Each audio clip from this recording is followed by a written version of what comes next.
আমার একটা মজার গল্প বলি শোনো। সেদিনকে পড়ন্ত বিকেলে রক্তিম সূর্যের আভা গায়ে মেখে সমুদ্রের ধারে বেশ রোম্যান্টিক মুড নিয়ে বসছিলাম। ঢেউ গুনতে গুনতে ভাবছি এইবার বুঝি হিন্দি সিনেমার মতো আমার মনের মানুষ এসে আমার পাশে বসবে, না জানি কত খুনসুটি আর কথা হবে। ঠিক তখনই একটা কাক এসে আমার পাশে বসলো এবং ছোঁ মেরে চিপসের প্যাকেটটা আমার পাশ থেকে নিয়ে দৌড় লাগালো। আমিও ছাড়বার পাচ্ছি নই, দিলুম হোটেলের চাবিটা তাকে ছুঁড়ে।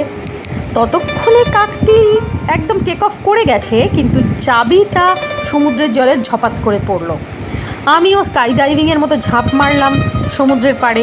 ততক্ষণে ঢেউটা আপন আধারে নিয়ে নিয়েছে চাবিটাকে। এবার আমি যখন সোজা হয়ে উঠে দাঁড়ালাম তখন মুখ চোখ ভিজে বালিতে ভর্তি।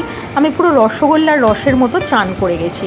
আমি তখন ভাবছি যে এই অবস্থায় আমি হোটেলে ফিরবো কী করে, আর কতটা গুণগাত না জানি দিতে হবে। এই ভাবতে ভাবতে হঠাৎ দেখি আমার চোখের সামনে আমার রবারের চটিটা সমুদ্র স্রোত করে স্রোতের দিকে নিয়ে চলে গেল। এবার আমি কাঁদবো না হাসবো দাঁড়িয়ে দাঁড়িয়ে আমি ভাবছি। ততক্ষণে কিন্তু আমি আমার মনের মানুষকে সমুদ্রে বিসর্জন দিয়ে দিয়েছি, কিন্তু তা বললে তো হবে না, হোটেলে গিয়ে তো আমার জবাবদিহি করতে হবে। এবার আমি ভাবছি আমি কী করব।